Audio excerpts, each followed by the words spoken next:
Olá, essa é a Rádio Aurora, um podcast da Sob Influência Edições.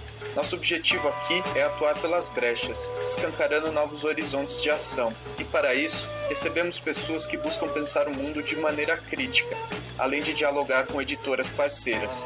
Se você quiser nos conhecer melhor, acesse o site sobinfluencia.com. Ler e caminhar podem salvar a sua vida ou te levar para a cadeia.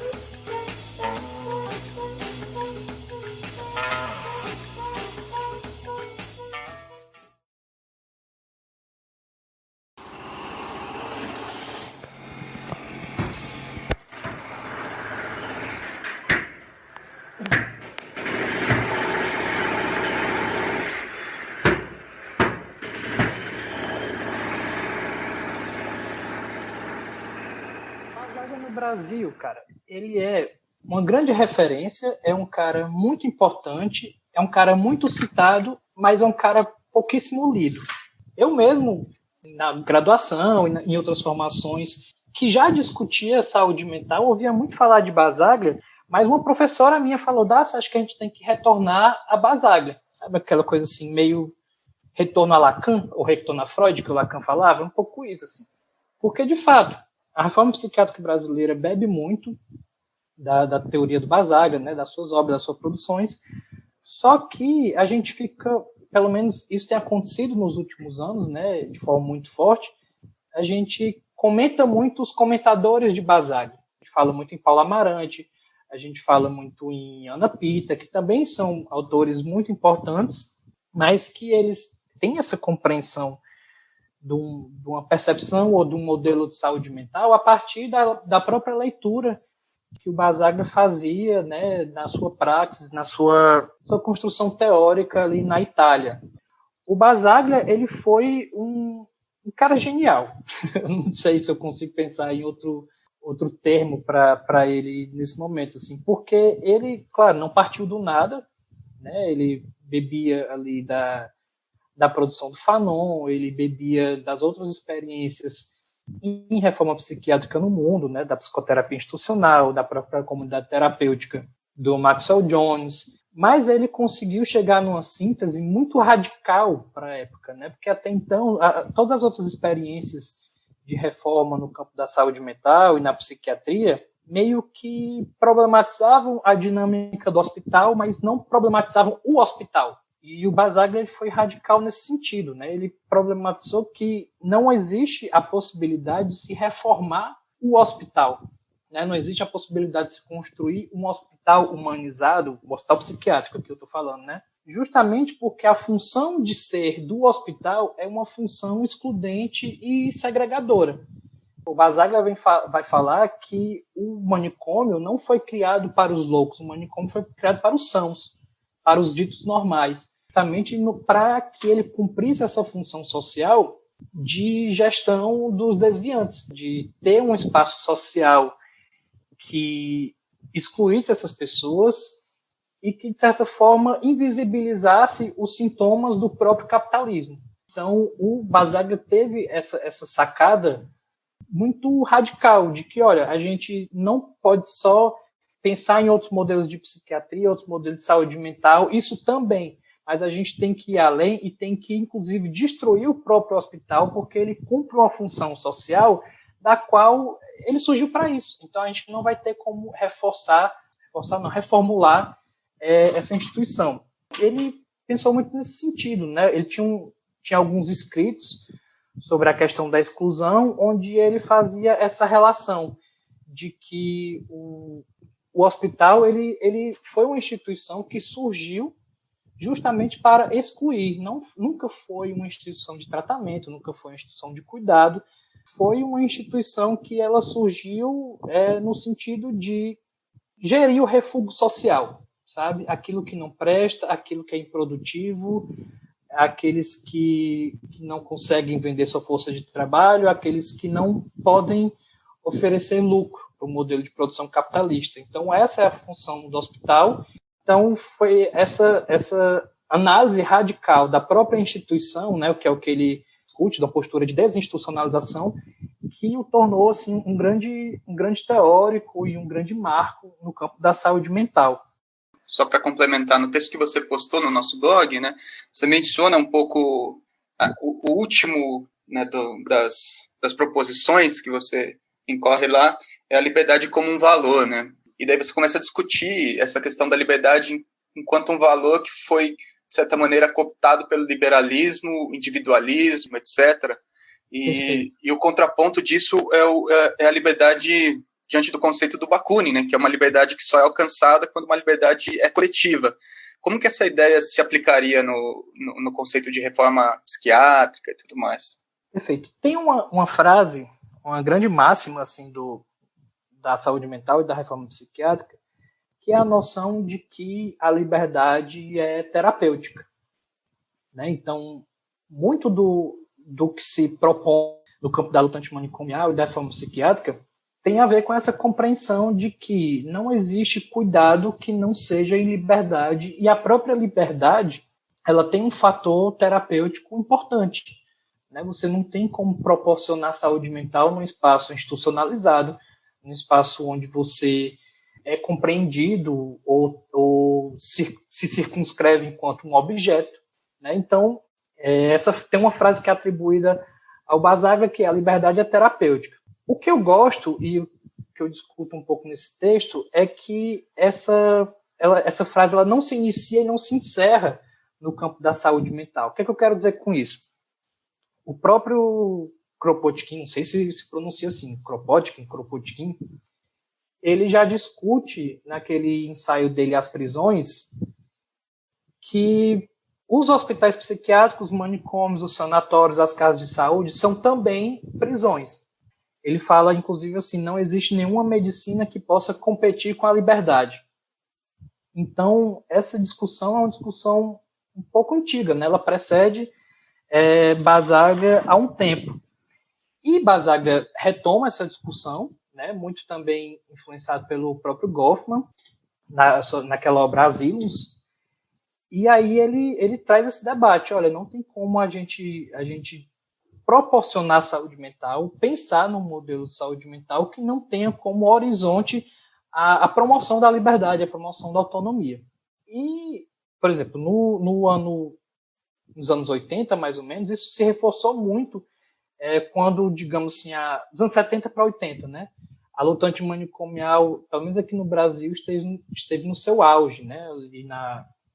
Quando foi escrita a Carta de Bauru, e tudo mais, a questão da liberdade sempre foi um ponto muito importante e um ponto que, de certa forma, norteou o campo da saúde mental.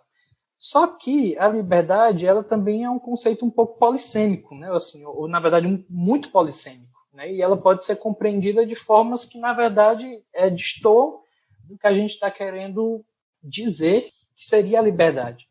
Né? Então, por exemplo, liberdade para a gente, pelo menos no campo da luta antimanicomial e no campo da luta política que a gente se aproxima, não tem a ver com a liberdade de mercado ou com a liberdade de consumo ou com a liberdade para você explore melhor ou mais as pessoas. Né? Não é essa liberdade do liberalismo que o Adorno fala, né? E que eu cito no texto também, não é essa liberdade de explorar os já explorados.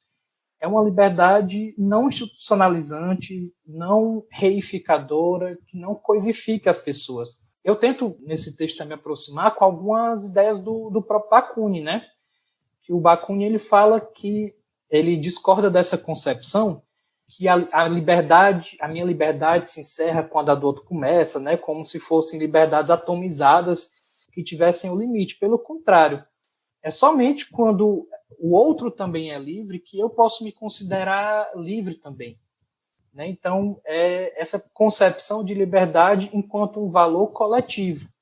Né? A liberdade não enquanto algo individualista ou algo do campo do sujeito apartado da sociedade, mas somente enquanto um valor coletivo a ser defendido e exercido por todos, né, em sua pluralidade, sua diversidade e sua coletividade, que eu também posso ser considerado livre. Vocês estão me ouvindo? Eu queria emendar uma coisinha Do Basagra, eu vou insistir aqui numa coisa que eu já falei, inclusive no Antinomia, que é o programa da Biblioteca Terra Livre, mas que eu acho que vale a pena insistir, porque é uma questão que, para mim, é bem importante, inclusive como trabalhador da saúde mental aqui no Brasil. 3 coisas que eu quero falar do Basagra. A primeira são 2 momentos dele, né? Tem tudo isso que estava sendo dito aqui, que foi muito bem dito, enfim, não acrescentaria nada. Mas queria pegar 2 momentos dele, que é de Gorizia e de Trieste, porque tem o Basagra, a experiência de Trieste na Itália, que foi a experiência que depois vira política internacional, é muito da experiência que vem para o Brasil, que tem toda essa ideia do cuidado em comunidade, de olhar o território, de tentar coletivizar esse cuidado, desse cuidado que sai do hospital, é sempre o primeiro a ser olhado, porque é o que vira meio política representativa e recomendação de política representativa. Né? Mas uma coisa que comumente se esquece, e daí às vezes eu tenho isso para mim, que para trabalhadores da saúde mental muitas vezes se esquecem disso, me incluindo muitas vezes no meio, é que antes de Trieste você tem a experiência de Gorizia, que foi uma experiência que o Basagra gostaria de ter feito o que fez em Trieste, provavelmente não do mesmo jeito, porque nunca se vive a mesma experiência em 2 lugares diferentes, mas não conseguiu ter o respaldo institucional necessário para criar essa cadeia de cuidados comunitários em território. Então ele se demite do hospital de Gorizia junto com a sua equipe de saúde e dá alta para os seus pacientes. Eu gosto desses 2 momentos porque, na verdade, um precede o outro e porque, assim, e eu leio isso muito por um conceito prático muito caro ao anarquismo, que é a ação direta, que é essa ação não representada, que mesmo quando não se tem a representação, é meio uma ação direta, nessa ação não mediada, que produz, e é sempre a representação, ela vem sempre meio a reboco dessa ação não mediada, vamos dizer assim, né? Antes de você ter a política representativa, você teve toda uma série de lutas que eram lutas não mediadas, toda uma série de lutas que eram lutas de encontros com pacientes, de cuidados coletivos, enfim. Então, para ter Trieste, você teve que ter Gorizia também, assim, as coisas elas não estão separadas, assim, né? Então, isso eu gosto de retomar, de pensando dessa trajetória do Basagra, né? Outra coisa é que ele vem ao Brasil, né, ficou bem importante ao Brasil, ele chega a ver o manicômio de Barbacena e ele compara o manicômio de Barbacena a campos de concentração. E daí, quando ele faz essa comparação, e daí eu penso muito junto com o Michel Foucault, que para mim é um autor muito caro, ele, uma frase muito simples, ele inscreve o manicômio não só no manicômio, mas num agrupamento de tecnologias de poder mais amplo, vamos dizer assim, que é do manicômio, mas também não é só do manicômio. É bom lembrar que os hospitais chamavam hospitais colônia por muito tempo, né? Então, assim, tem uma questão terminológica aí também. E você tem essa ideia de uma tecnologia do manicômio que é um pouco mais ampla do que o próprio prédio do manicômio e se divide. Se for pensar, por exemplo, pelo Michel Foucault, no Malfazer, Dizer Verdadeiro, que é um curso dele, tem esse livro, tem uma cena de cura psiquiátrica ali, que se chamava cura nesse período, que ela se procede por dar uma sequência de banhos gelados numa pessoa. Se você ler só uma sequência de banhos gelados, muito bem descrita, por exemplo, isso é uma tecnologia que anda do manicômio para o presídio, por exemplo, muito facilmente. E você poderia não localizar diretamente o que é o que, né? Então, muito bem lembrado aqui o Kropotkin, por ele ter ser um pensador anarquista que fez essa junção desde muito cedo entre o manicômio e o presídio, já dizendo que uma luta antimanicomial levada na sua radicalidade também seria uma luta antiprisional. Tendo dito isso também, então a gente pode pensar essa inclusão do manicômio no que o Michel Foucault chamava de sociedade disciplinar, porque pensando essa liberdade coletiva que estava sendo tratada aqui, pensando o próprio Bakunin, na sociedade disciplinar é um período que, segundo Foucault, você vai ter um processo que é um processo de individualização, um processo que é de produção do próprio indivíduo, quanto tal como a gente entende como indivíduo autônomo, indivíduo do capitalismo, indivíduo do liberalismo, etc. o que o Charles Foucault chama de sociedade de soberania, ele vai dizer que quando uma pessoa é presa das malhas do poder, ela é presa muito mais por ser parente de alguém, por uma relação que ela estabelece, do que pelo aquilo que ela é, mesmo enquanto indivíduo, pela aquela individualidade que ela tem, e a individualidade é sempre muito maior do soberano do que do próprio indivíduo que é pego numa malha de poder. Então, você vai ter o próprio aparecimento dessa função psi colado ao indivíduo, o próprio entendimento de uma liberdade individual, que remete muito, pensando aqui, a um delineamento teórico da identidade pessoal, que vem do John Locke, que define uma identidade pessoal como a soma de memória mais consciência, ou seja, uma individualidade autônoma, mas que se reproduz no tempo como uma continuidade, né? Tem um contínuo, a memória dá esse contínuo no tempo, que é um indivíduo capaz de ser responsável por assumir um contrato, e é um indivíduo da propriedade privada. Segundo Locke, propriedade privada é a primeira coisa que você tem, né? Essa é uma propriedade privada de si mesmo.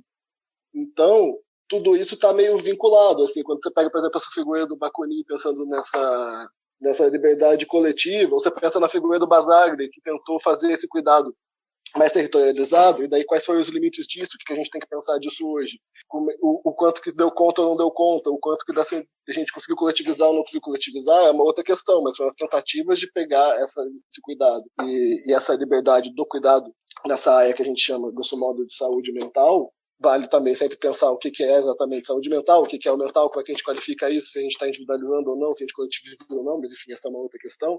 São tentativas de também produzir uma outra liberdade, que também não é exatamente essa liberdade individual, que é uma liberdade individualizada, essa liberdade de cuidado individualizada, que está vinculada à própria ideia que fez uma coisa como o manicômio aparecer também. Então, Wander, você comentou, e o DCF comentou também no começo da fala dele, uma coisa sobre... Você relacionou esse manicômio e a prisão, né? E isso é uma coisa que está fresca na minha memória, porque falávamos disso antes de ontem, se eu não me engano, com o Léo, da GLAC, e sobre o projeto 13.000 celas do governo francês. E sobre esse movimento de banditismo social, de boicote do projeto 13.000 celas, né? Que foi um projeto do governo que queria expandir as prisões de regime misto, acho que era 25 ou 30 novas prisões, eu não lembro ao certo, mas isso aconteceu em 1990. E, enfim, eles fizeram vários pontos de bloqueio e boicote desse projeto, né? E aí eu queria que você falasse... inclusive um deles, que é o mais famoso, essa inserção numa parede de uma prisão, que eles escreveram assim: liberdade é o crime que contém todos os crimes. E é uma inserção muito potente, né? Muito cheia de significado. E aí eu queria, se você pudesse comentar um pouco mais sobre essa questão, essa tríade, assim, da anti-justiça, anti-manicômio e anti-prisão. Tem, assim, uma conexão muito direta, assim, pegando o próprio Michel Foucault, que eu estava retomando aqui, entre o que foram essas instituições psiquiátricas e o próprio manicômio, assim, eles estavam inseridos nisso que o Michel Foucault chama de sociedade disciplinar, corresponde a esse diagrama de poder, que eram de espaços fechados, de um indivíduo que se inseria num espaço fechado. Ele ia da escola, ele ia para a prisão, ele estava na caserna. Segundo Foucault, no poder psiquiátrico, no curso, a família cumpria uma função de soberania, meio limite, porque você tinha a figura do pai sempre mais individualizado em relação à família, ocupando um certo tipo de função de soberano. E, ao mesmo tempo, a família é responsável por expulsar um de seus membros em direção ao manicômio. Então, a família, quando tudo dava errado, segundo Foucault, o manicômio era um aparato disciplinar para qual você mandava essas pessoas, quando nenhum outro positivo disciplinar foi capaz de fixar esse indivíduo e produzir um sujeito ali dentro. Para o manicômio que ele vai. Então você tem todos esses dispositivos que estão inseridos num certo tipo de diagrama muito parecido de poder, vamos dizer assim. Então você tem uma série de tecnologias que vão se deslocando e aparecem e reaparecem nos mesmos dispositivos diferentes, assim, dessas instituições diferentes. Você pode pegar, por exemplo, a psiquiatrização da escola com a entrada da psiquiatria dentro da escola. Você pode pensar o quanto que aparece a figura da psiquiatria forense na avaliação da criminalidade. Você pode pegar uma série de questões, ou, enfim, a própria figura dessa psiquiatria forense agindo no tribunal como uma espécie de juiz, e o quanto que existe uma figura jurídica também dentro da própria psiquiatria, na divisão entre o normal e o patológico. Então, você vai ter uma série de correlações entre todas essas instituições. Por isso que, de alguma forma, no campo das lutas, essas lutas se interligam muito também, né? Bom, pensando também, assim, por exemplo, muitas dessas lutas vêm do Maio de 68, né? Enfim, que foi um campo que meio multiplica as lutas, ao mesmo tempo que uma época em que fala-se de lutas muito localizadas, né, em relação ao sexo, em relação ao gênero, em relação às drogas, mas ao mesmo tempo meio transversaliza essas lutas, né, e isso repercute no campo da filosofia também, enfim. Nesse sentido que, por exemplo, essa retomada do Kropotkin enquanto uma pessoa que compara muito antes de tudo isso, compara o presídio e o manicômio, é uma figura muito interessante, assim, de mostrar como é que essas lutas elas são imbricadas, assim, né? Contemporaneamente, pensando como é que isso se interliga, por exemplo, a gente poderia pegar a questão das drogas, que eu acho que é bem simples de compreender como é que o presídio e uma lógica mais manicomial se interligam, assim, como é que você qualificar a dependência de drogas enquanto uma doença tratada em reclusão, porque assim, é uma patologia que você sempre pensa nela pela internação, né? Então você pensa sempre ela pela reclusão e vira e mexe em comunidades terapêuticas, por exemplo, que são uma instituição de internação para pessoas que são diagnosticadas como dependência de drogas. Você tem uma série de denúncias de maus tratos, de pessoas que ficam encarceradas mesmo em celas, enfim. Fora todo um ambiente religioso que elas entram, daí tem mais um monte de outras questões que a gente poderia aprofundar disso. Mas como é que isso, por exemplo, se vincula a toda uma máquina do sistema punitivo de encarceramento que, no final das contas, também incide sobre a prisão de todos aqueles que vão ser diagnosticados, se eu quiser usar um termo bem da saúde, diagnosticados como traficantes, e que, na verdade, a gente sabe que são pobres, pretos, periféricos, que vão ser sempre enquadrados como traficantes e vão alimentar essa máquina de encarceramento em massa. E só daí você já consegue pensar num complexo que tá no campo da saúde e, ao mesmo tempo, prisional. Assim, essas coisas elas não se separam. Por isso que uma radicalidade de uma luta antimanicomial é também levar a cabo uma luta antiprisional. Assim, eu não consigo não me ater a esse ponto, assim. Eu acho que eu penso um pouquinho por aí, assim. A loucura, ela nem sempre foi um problema para a humanidade. O que não significa que a loucura não seja um fenômeno que não implique em sofrimento para o sujeito e para a família que a vive em si, tá? É importante pontuar isso. Mas para a gente que está inserido nesse modelo de produção capitalista, fica muito difícil pensar como assim a loucura nem sempre foi um problema para a humanidade. Não foi. A loucura é um fenômeno particularmente humano, né? E que sempre existiu. Enquanto houve humanidade, enquanto houver humanidade, vai existir. Inclusive, à medida que os modelos de produção foram se modificando e a história foi passando, houveram formas distintas de se lidar com esse fenômeno chamado loucura. Em que momento histórico que a loucura vira esse problema que a gente conhece tal como vê hoje em dia? Um marco didático, né? Claro que não foi assim, a partir desse dia vamos tratar a loucura desse jeito. Mas um dos marcos que a gente pode pensar foi no advento da Revolução Industrial, porque se demandava um certo tipo de sujeito, um certo tipo de tecnologia de controle dos corpos, um certo tipo de constituição subjetiva, né, para que as pessoas e a força de trabalho pudessem se adequar a esse modelo de produção que se impunha naquele momento histórico. A gente tem que entender que o capitalismo ele é um modelo de produção, mas que para esse modelo de produção vingue, ele necessita também de um modelo de reprodução social, né, para que esse modelo de produção consiga estar ativamente se atualizando, se reproduzindo.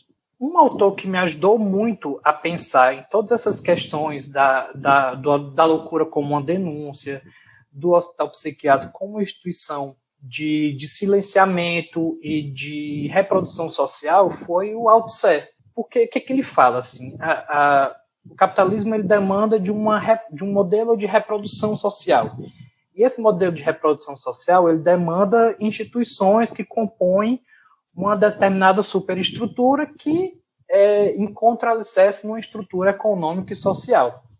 No texto Os Aparelhos Ideológicos do Estado, não estou me lembrando ao certo o título do texto, mas se você colocar Aparelhos Ideológicos do Estado, Althusser vai aparecer. Ele se detém muito a discussão não tanto da produção social, mas da reprodução social. E aí, nesse campo da reprodução social, ele distingue dois conjuntos ou duas modalidades de aparelhos, que são os aparelhos ideológicos e os aparelhos repressivos. Os aparelhos ideológicos são aqueles que inclusive o Wander citou, família, escola, a própria mídia, né? São aparelhos que visam realizar um tipo de formatação subjetiva, uma certa normativização dos corpos e da força de trabalho para que eles se adequem a esse modelo de produção que é do capital. No entanto, e o próprio Foucault fala isso, sempre tem aquele que escapa, né? Aquele que toda norma demanda também uma fuga da norma. Então, sempre vai haver aqueles corpos desviantes, divergentes, né? Que de alguma forma não se encaixam nesse modelo de produção e de formatação subjetiva e dos próprios corpos.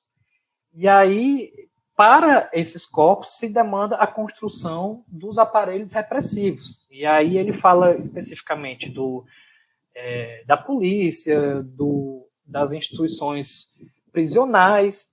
E apesar dele não citar nesse texto os manicômios, dá para fazer um correlato com a discussão que o Basaglia faz e compreender também os hospitais psiquiátricos como aparelhos repressivos do Estado. Justamente por quê? Porque cabe a eles essa invisibilização, né?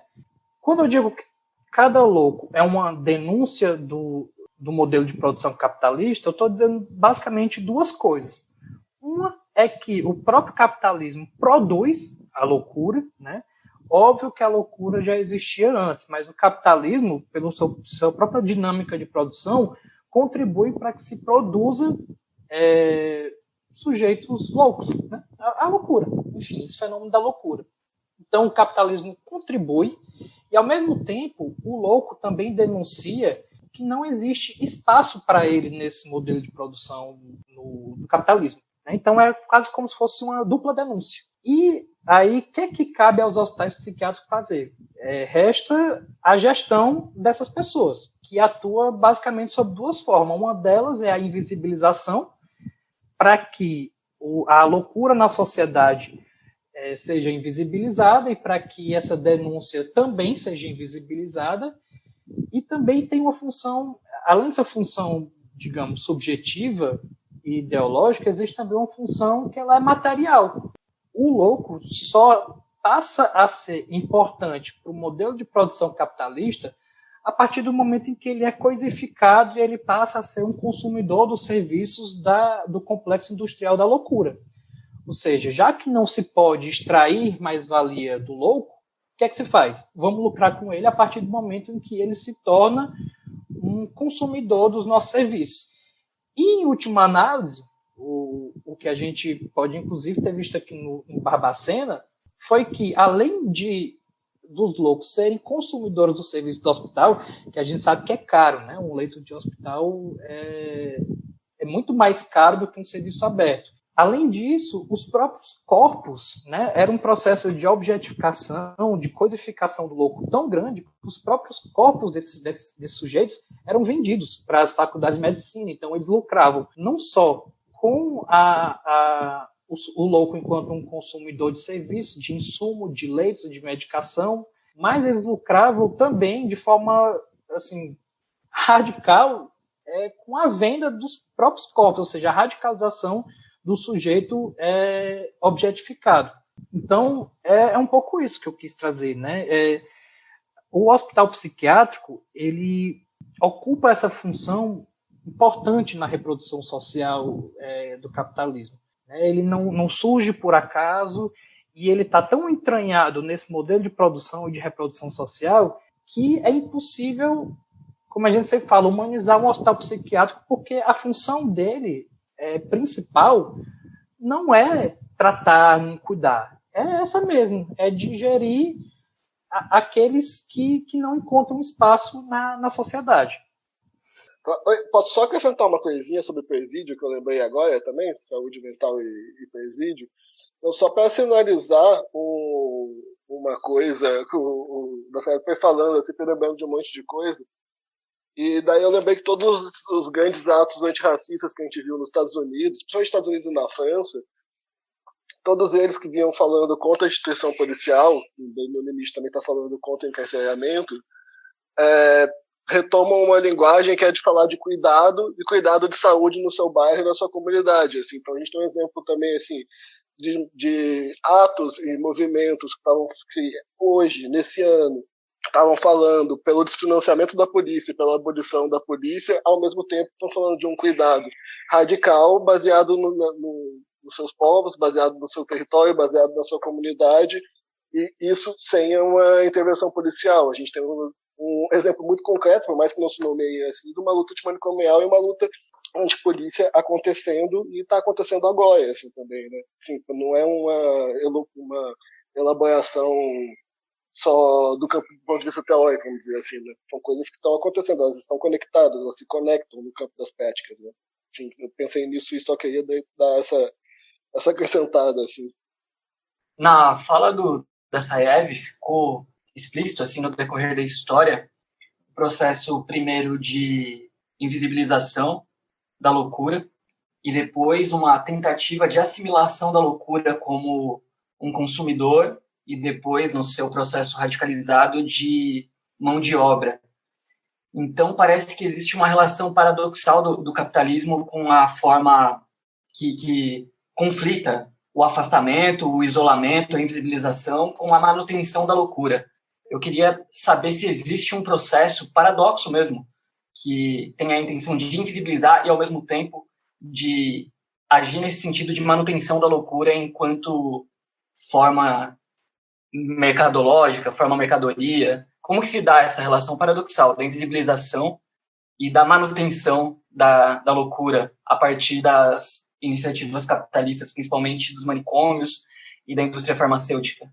A gente tem que entender que o capitalismo, pelo próprio movimento dele de busca ininterrupta de geração de valor, de novos mercados e de produção de novas mercadorias, de geração de demanda para vender novas coisas, ele está nessa busca expansiva o tempo todo de encontrar alguma coisa para que ele possa mercantilizar e comercializar. A relação da loucura na sociedade do capital é paradoxal nesse sentido, né? Porque, ao mesmo tempo em que o louco ele não é interessante porque ele é um corpo que não se adequa, ou pelo menos assim, está em conflito com esse modelo de produção, né? Ele não gera mais valor, não se dá para extrair lucro do sujeito louco, pelo menos não nos moldes do capital. Né? A gente não está dizendo aqui que o louco não possa produzir, não possa ser criativo, não possa ter uma atividade com sentido. Né? Não é isso que a gente está dizendo aqui. O que a gente está dizendo o louco ele é um sujeito que está em atrito com o modelo de sujeito produtivo que o capital demanda. Né? Então, nesse sentido, o louco ele é um sujeito inútil, né? Inútil nos termos do capital, tá?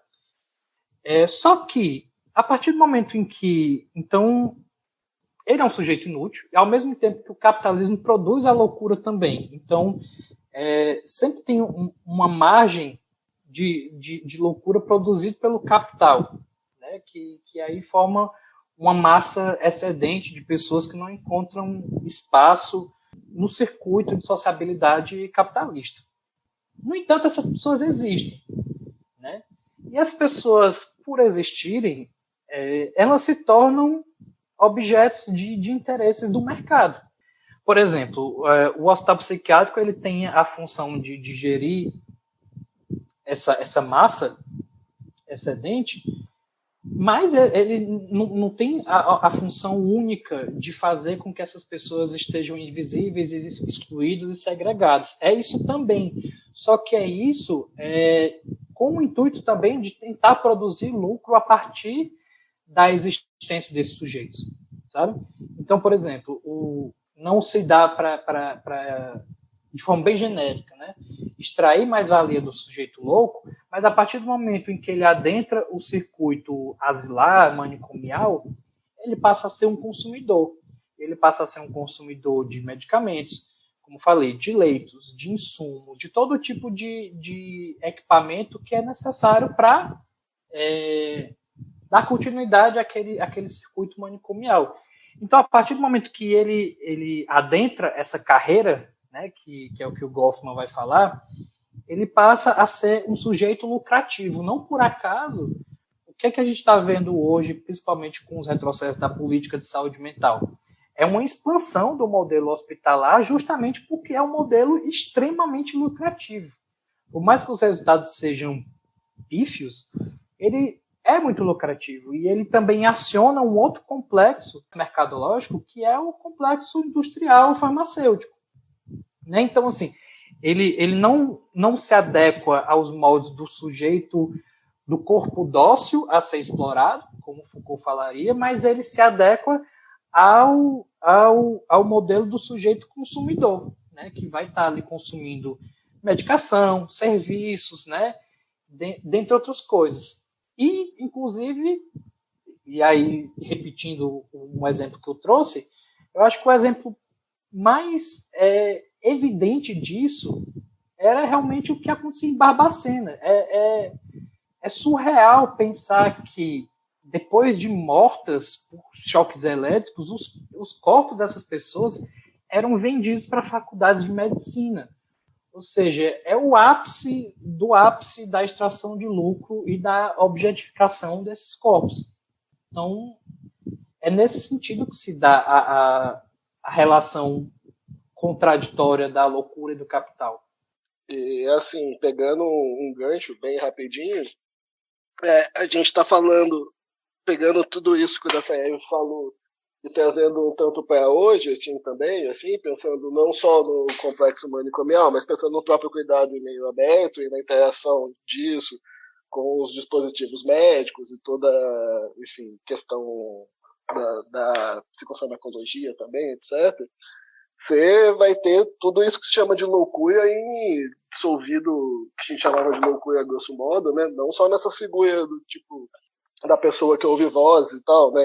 Mas também coisas que vão ficando cada vez mais banais, né? Tipo as pessoas ansiosas, as pessoas deprimidas, todo um outro novo agenciamento, né, dessas subjetividades que vão ter algum certo tipo de problema não produtivo, que vamos dizer assim, tem um certo tipo de democracia da patologia, né? Distribui ela muito mais. Né? Então, tudo isso também coloca novas coisas em jogo. Assim, é legal pensar também que, por exemplo, a própria psiquiatria, por mais que ela funcionou muito bem para muita coisa, do ponto de vista do campo médico, por muito tempo ela foi considerada muito pouco científica, isso no sentido de não é muito medicina, essas coisas, né? E ela é incorporada muito fortemente no campo médico, assim, valorizada, na medida em que se passa a ter, por exemplo, um indicador que é o DAILY, que vai ver incapacidade na vida, e que você começa a ter uma ideia de que vai ter algum certo tipo de doença que é uma doença incapacitante. Incapacitante, para ele, se entenda, não produtiva. Então, todas essas pessoas vão ter doenças incapacitantes, vão ter todo um problema de produtividade. Um termo que aparece muito no DSM, por exemplo, é má adaptação. Então, assim, tudo isso vai se conjugando com essa reprodução da vida no capitalismo que o Dassaev estava falando, assim. A gente queria voltar um pouco agora para o presente, né, já que o Wander já trouxe um pouco disso, e para a atual política do governo Bolsonaro, né? A gente ficou sabendo da nota técnica. Eu não sei se foi a primeira, vocês vão saber melhor sobre isso, que começou esse desmonte, se foi em 2019, né, esse desmonte das políticas que vinham desde 1990, ou se esse desmonte já vem de antes. Então, se vocês puderem falar um pouco sobre como os últimos governos têm atuado, né, tanto os governos de esquerda que a gente teve, né, recentemente, quanto agora o governo abertamente fascista do Bolsonaro. Se vocês puderem fazer um breve resumo, assim. Não começou de agora, não, tá? Esse retrocesso. É sempre bom pensar que, veja, a Lei 10.216, que é a lei marco da política de saúde mental e da reforma psiquiátrica no Brasil, ela, desde a sua promulgação, ela já veio falha. É importante dizer assim, ela foi um marco muito importante, é necessário que a defendamos, né, porque ela, de certa forma, foi um divisor de águas e também é a partir dela que a gente consegue exigir que o modelo de atenção psicossocial e o modelo da reforma possam ser, de fato, efetivados. Só que, já na própria gênese da promulgação, digamos assim, já foi um processo problemático. Foi uma lei que passou 11 anos, se não me engano, acho que foi 11 anos, tramitando, e foram 11 anos onde ela foi sendo, de certa forma, docilizada e sendo retirado o caráter radical daquela lei. Quando o Paulo Delgado escreveu o projeto inicial, a proposta era que fosse uma lei de erradicação de todos os hospitais psiquiátricos do Brasil. Ele tinha essa proposta, acabar com o modelo manicomial. Ao longo da tramitação de mais de uma década, isso foi sendo retirado, né? E aí a gente teve uma lei da reforma psiquiátrica muito branda, digamos assim, que não conseguiu tocar estruturalmente o problema da coisa, né? Ainda assim, foi uma lei, é uma lei muito importante que marca o processo de uma mudança na saúde mental do país. Eu acho que eu vou já dar um salto, por exemplo, para um marco do que eu penso que foi o início de uma era muito sombria na saúde mental, que foi no governo Dilma, né? Já no governo Dilma, houve algumas movimentações muito estranhas na política de saúde mental. Em primeiro lugar, a portaria 3.088, que visava dar normativas à aplicação da lei 10.216, veio, assim, quase que passando a boiada, digamos assim, a inserção das comunidades terapêuticas dentro da portaria que visava regulamentar a RAPS, ou seja, a Rede de Atenção Psicossocial. A comunidade terapêutica, e esse nome comunidade terapêutica é muito problemático, porque ela não tem nada nem de comunitário, nem de terapêutico, ela é um dispositivo que não tem nada a ver com atenção psicossocial. Ela destoa totalmente do que é uma proposta de atenção psicossocial. A comunidade terapêutica, apesar do nome que pegou de herança das experiências inglesas, né, de Maxwell Jones e tal, aqui no Brasil ela tem um caráter totalmente excludente, manicomial, moralista, punitivo e, pior, fundamentalista religioso. Então, como é que entra numa portaria um dispositivo que simplesmente é contrário a tudo que a atenção psicossocial preconiza, né? Então, daí já veio uma movimentação estranhíssima, né? Que houve uma certa resistência, mas passou porque, se não me engano, foi uma portaria que foi promulgada aí, tipo, às vésperas do Natal. Todo mundo imaginava que enfim, estava nos seus recessos, nas suas férias, não ia estar atento a portarias, né? Mas passou.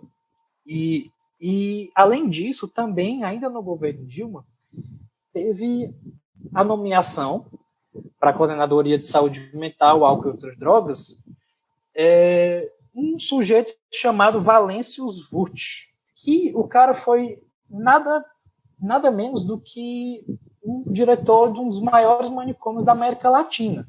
Já dá para a gente perceber que tinha uma movimentação de desmonte da reforma psiquiátrica e de tentar desconfigurar o processo antimanicomial que até então estava norteando as políticas públicas de saúde mental.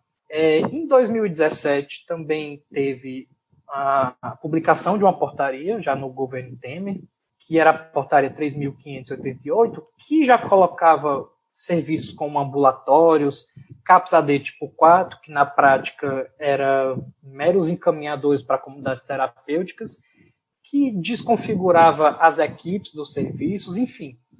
O desmonte começou no governo Dilma, se aprofundou no governo Temer e no governo Bolsonaro, que é um governo abertamente fascista. Isso se agudizou de tal forma que a gente pode ver essa expressão máxima na nota técnica 11.219. Cara, era bizarro, assim, nem os setores mais conservadores da psiquiatria se pensava que aquilo podia vir a se tornar público, né? Uma nota técnica de um dispositivo do governo, enfim. Essa nota técnica tem 1 zilhão de problemas, mas talvez o principal foi uma tentativa de legitimar ou de requalificar o hospital psiquiátrico como um dispositivo possível dentro da atenção psicossocial. Perceba, a atenção psicossocial ela tem como objetivo ser um modelo substitutivo ao asilar e manicomial. Como que você colocaria, então, um hospital psiquiátrico dentro de um modelo que só surgiu como uma tentativa de superar esse modelo, entende? Essa nota, ela, alguns dias depois, sumiu. Até hoje ninguém sabe se ela foi revogada ou se só tiraram ela da internet. Sei que ela sumiu e, de certa forma, esquecemos o teor desse documento.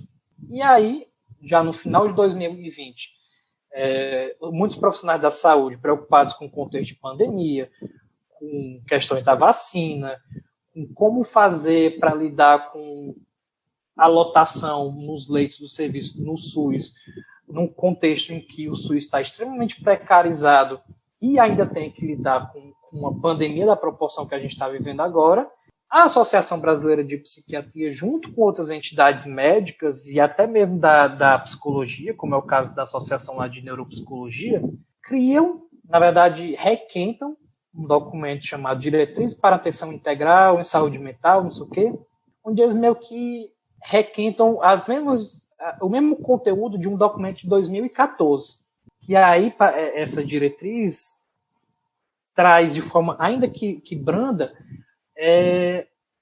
os mesmos elementos da nota 11.000/2019, que esse documento vai servir para uma atualização da política de saúde mental, que, na verdade, é um grande revogaço que visa, de forma resumida, acabar institucionalmente com a possibilidade de uma saúde mental antimanicomial e da reforma psiquiátrica aqui no Brasil. E aí eu vou só apresentar esse panorama e vou passar a palavra para o Wander para que ele possa também dar as contribuições dele. Já deixou bem mais fácil aqui. A bola chegou redondinha. Eu acho que é bem isso que ele estava falando, pegando bem esse gancho da comunidade terapêutica, que aparece ainda na ocupação do Estado pelo governo do PT. Você tem também um outro momento, que é o surgimento de uma expressão que é a epidemia de crack no Brasil, pensando bem vinculado à política de drogas no campo da saúde mental, que aparece pela primeira vez na boca do Alexandre Padilha, enquanto ministro de Saúde, com o apoio da Associação Brasileira de Psiquiatria, que lança essa nota técnica depois, muito tempo depois, mas veja, estamos falando de coligação de forças que já apareciam no campo do Estado de alguma forma. Depois, essa expressão epidemia de crack, ela retoma na forma epidemia de drogas no Brasil, na boca do Osmar Terra, para embargar uma pesquisa da Fiocruz, que tinha sido pedida pelo próprio Estado brasileiro, e que a pesquisa da Fiocruz falava que não existia uma epidemia de drogas no Brasil, não tinha como usar esse termo epidemia, que é um termo técnico de análise de curva estatística, não tinha medição suficiente para usar uma epidemia de drogas ou epidemias de crack, e um problema real de consumo de alguma substância, se fosse ver em termos de quantidade de problemas, seria álcool e não crack. E daí o Osmar Terra embarga essa pesquisa, é a primeira vez que ela sai, se eu não me engano, é pelo Intercept, na internet, mas eu não tenho muita certeza dessa informação, mas eu lembro que ela chegou a sair pelo Intercept. Não pode sair como resultado oficial da pesquisa convocada pelo Estado, porque a explicação do Osmar Terra num tweet, que, olha, veja só, essa forma de explicações por tweets já estava ali, isso foi na ocupação do Estado pelo Temer, só não assume que existe uma epidemia de droga no Brasil quem não olha pela janela, ou seja, essa expressão, muito tempo depois, é usada para embargar uma pesquisa científica de análise estatística com o argumento de que você pode ver uma epidemia de drogas pela janela. Isso volta ao Osmar Terra, que é uma figura super presente, já está aí na política brasileira há muito tempo, vinculado a comunidades terapêuticas, e volta depois no governo Bolsonaro com mais força. Sempre bom lembrar, do ponto de vista da própria política institucional, quando o Lula aperta a mão do Maluf naquela foto célebre, o Bolsonaro é do PP nesse momento, né? Então, assim, você tem também toda uma série de jogos de política institucional que vai e volta, forças que já estavam coligadas, enfim. Tudo isso vai meio reaparecendo. De um ponto de vista da saúde mental mesmo, eu retomo aquela questão da individualização que eu falei, até mencionei aquela forma, ficou falando da função psi, falei do Locke também, num certo tipo de conceito de indivíduo, de identidade pessoal, e como é que isso vai dando margem a uma liberdade individual, porque isso é uma coisa que, de alguma forma, nesse campo que hoje se chama de saúde mental, já se chamou de vários nomes, mas nesse complexo de saberes, é uma coisa que a saúde mental sempre teve que lidar para mais ou para menos com esses esforços mais de coletivização, mas sempre teve aí esse certo tipo de individualização do transtorno, pensando mais relativo à nomenclatura de hoje que se usa, nesse sentido de entender e de tratar um transtorno mais do ponto de vista individualizado, e a biologização dessa ideia de saúde mental é um certo tipo de acirramento dessa individualização, né? Quando sai todas a nota técnica e a notícia do revogaço, você vai vendo que você vai cortando assistência social de saúde, você vai delineando toda uma concepção de saúde muito mais afeita a uma ideia médica, muito mais afeita à biológica, e retirando conectivos, que a gente chama de conectivos sociais, vinculados a essa ideia de proteção social, que dá uma mínima ideia de socialização do problema, vamos dizer assim, né? Que já pode ser pouca, mas, enfim, algo que ainda restava dessa ideia de existe mais forças que criam um problema além do próprio indivíduo. Então, tudo isso vai se acirrando num certo tipo de individualização, de entender o transtorno mental, quem tem problemas de saúde vinculados à saúde mental, toda uma outra série de nomenclaturas, num âmbito muito mais individualizado, vinculado a esse tipo de liberdade que a gente estava falando agora, que tem toda uma historicidade, tem toda uma genealogia, claro que assim, a gente fala bem rápido no podcast, mas vamos dando alguns indícios disso, algumas coisas para as pessoas, quem tiver afim do assunto também, depois dar uma procurada. E me parece que é toda uma problemática que, para mais ou para menos, toda a tentativa de resistência no meio do campo de lutas, enfim, todo esse agonismo das forças, para mais ou para menos, um pouco com isso que a saúde mental lidou ou lutou por muito tempo, e é um acirramento desse certo tipo de perspectiva de individualização. Não à toa, o acirramento da individualização retoma a uma ideia mais afeita a uma lógica manicomial do hospital psiquiátrico, enfim, já está mais vinculada a essa ideia, retoma-se também esse certo tipo de ideia de individualização da saúde, né? Eu acho que entre esse vai e vem, foi um pouco da pergunta, do antes e depois, das coisas que estão acontecendo hoje, acho que tem um pouco dessas nuances, assim, né? Entre forças coligadas que já tinham, comunidade terapêutica que também aparece na ocupação do Estado pelo governo do PT, envolve toda uma outra questão também, com a religiosidade no tratamento, enfim, também a gente poderia passar aqui muito tempo falando, mas de grosso modo, assim, num campo mais geral, eu destacaria esses movimentos aqui. Eu acho que assim, o nível de articulação com o qual vocês cobriram os tópicos que foram aparecendo é admirável e me faz, evidentemente, pensar em muita coisa, inclusive e principalmente nas questões de como nós produzimos a loucura, né? Essa passagem que o Wander falou acerca de, né, como a ideia de loucura, ou grosso modo, né, de transtorno mental vai se expandindo, né, passa para a ansiedade, passa para os transtornos, e a coisa vai aumentando concentricamente, é algo que eu acho, e aí eu queria saber, embora eu acho que vocês concordem, eu acho que é vital para a gente pensar hoje como essa loucura está sendo produzida, né? Eu lembro, por conta da aula que eu dei ontem sobre Benjamin, né, de um trecho que ele fala sobre a loucura como uma forma de percepção alheia à comunidade, né? E que é algo que perpassa, talvez, e que tem uma certa ressonância com Foucault também, na história da loucura, me faz pensar também no Visconde Partido ao Meio, né, o romance do Ítalo Calvino, de que são esses, né, como será que a gente pode pensar contra esse vocabulário, esse regime epistêmico, né, que produz a loucura? Porque, no fundo, no limite, quando a gente vê essa loucura, socialmente ela é uma produção, né? Para além de todas as questões médicas, fisiológicas ou coisas do tipo que podem ser comprovadas, observadas, analisadas, ela é uma produção, né? Que passa também pela linguagem. E como vocês veem, né, a possibilidade de um contradiscurso aí? É meio isso que eu fiquei pensando. Eu sei que não é uma receita, né, para fazer as coisas, não tem um modo para a gente fazer as coisas, mas eu queria saber um pouco como vocês pensam nisso. Acho que eu vou falar uma coisinha bem breve do que o Gustavo falou, assim, mas, sei lá, no campo de drogas, você estava falando de toda uma nomenclatura, que você falou de linguagem algumas vezes no seu comentário, e pensar assim, o quanto que a gente compra uma linguagem de patologia muito fácil, assim, até no campo da esquerda, né? E assim, não estou falando que os problemas e os sofrimentos não são muito sérios, nem que eles são irreais.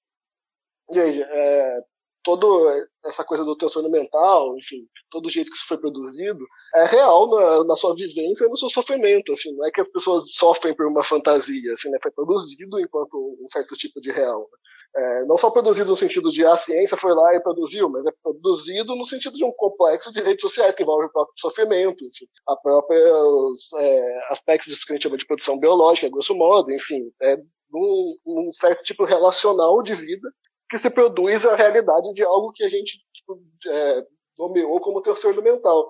Mas, de alguma forma, a gente sempre compra muito fácil a ideia de doença, toda uma série de nomenclaturas disso que vem oriundos da biologia, e assim, pessoas quando vão falar da seriedade de algo, que alguém vive sofrimento, sempre falam, não, isso é sério, isso é doença. Tem toda uma nomenclatura médica de patologia, que já vem de muito tempo, que muito fácil são comparados, assim, e daí num exemplo do tipo, sei lá, por exemplo, na redução de danos de drogas, tem toda uma série de grupos que usam o termo uso problemático de drogas ou uso problemático de substâncias com alguma tentativa de se desvincular de um certo tipo de nomenclatura patológica, que não significa ignorar o sofrimento. Só pensando nesse campo da linguagem que você estava falando, assim, né? Claro que ele não é o único exclusivo, mas também assim, voltar a pensar que dá para ir contra categorias, assim, né? Dá para tentar compensar e produzir outras, sem negar que as que estão aí elas têm uma realidade naquilo que com a rede de relações que elas estão conversando, né? Só uma pinceladinha, assim. Vou tentar pegar o gancho do Wander, mas talvez enveredar para outro lado, assim. Com relação à questão de como produzir um contradiscurso, né, ou uma forma de contraposição, cara, eu penso, e aí vou tentar ser muito objetivo, assim, eu penso que o problema não está necessariamente no significante loucura, né, na forma como a gente costuma nomear. Eu penso que a questão está muito mais nos significados que são atribuídos, né, assim. A loucura é um conceito muito polissêmico e ela só passa a ser compreendida como algo essencialmente negativo num determinado contexto histórico, né? Então, por exemplo, eu gosto de uma definição ou de uma descrição que a Anísio da Silveira usa. Para ela é o seguinte: a loucura é uma linguagem, é uma forma de compreender o mundo, é uma forma de estar no mundo, né?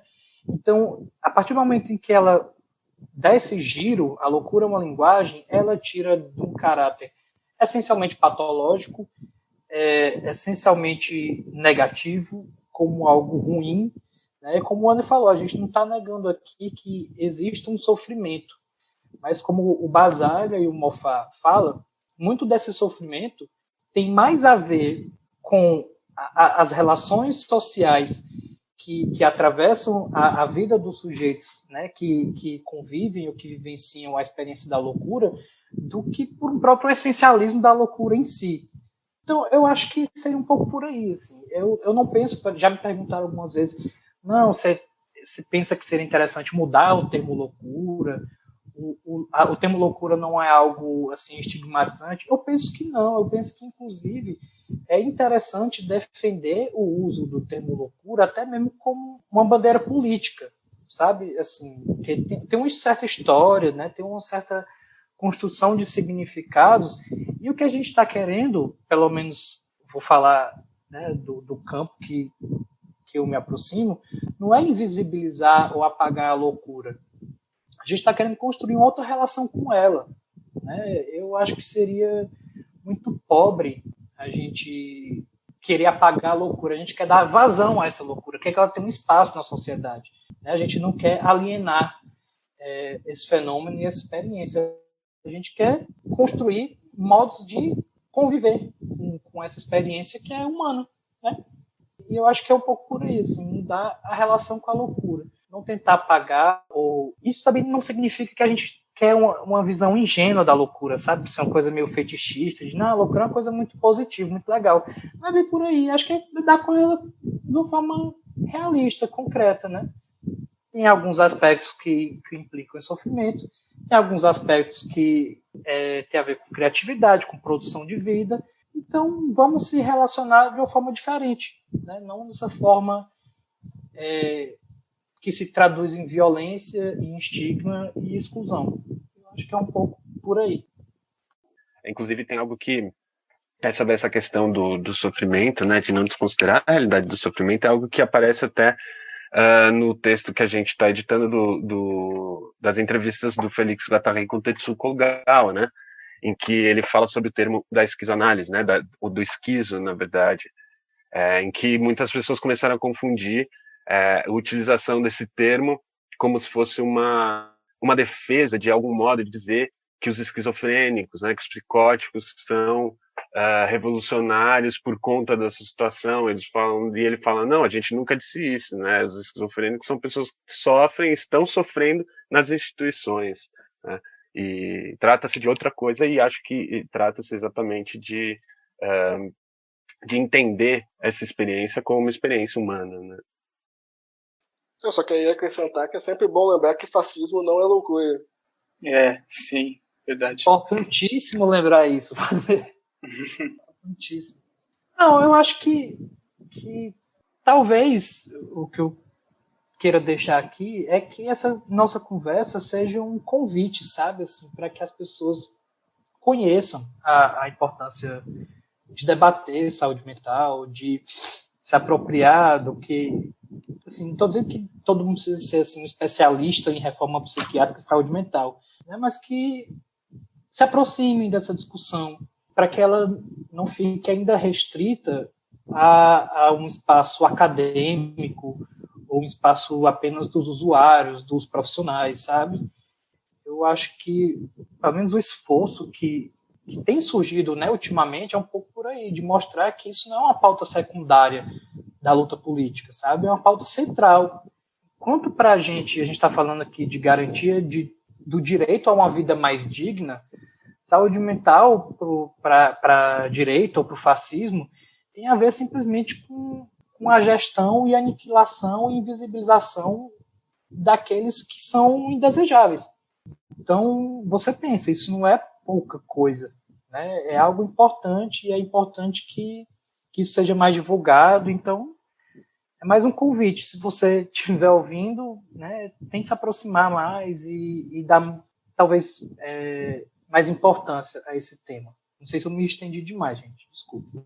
Só pegando o gancho assim, dessa importância de falar sobre saúde mental mais amplamente, não só com pessoas que trabalham, que estudam ou que pesquisam, de um tema importante como constitutivo do mundo que a gente vive. Assim, a gente falou de saúde mental, que a gente estava falando, pegando tudo que a gente falou, a gente está falando de política, das políticas recentes do Brasil, a gente está falando da formação do Estado, a gente está falando do manicômio, mas o manicômio tem intersecção com a prisão. A gente está falando da produção do próprio indivíduo enquanto indivíduo. A gente está falando de subjetividade, de trabalho, de capital.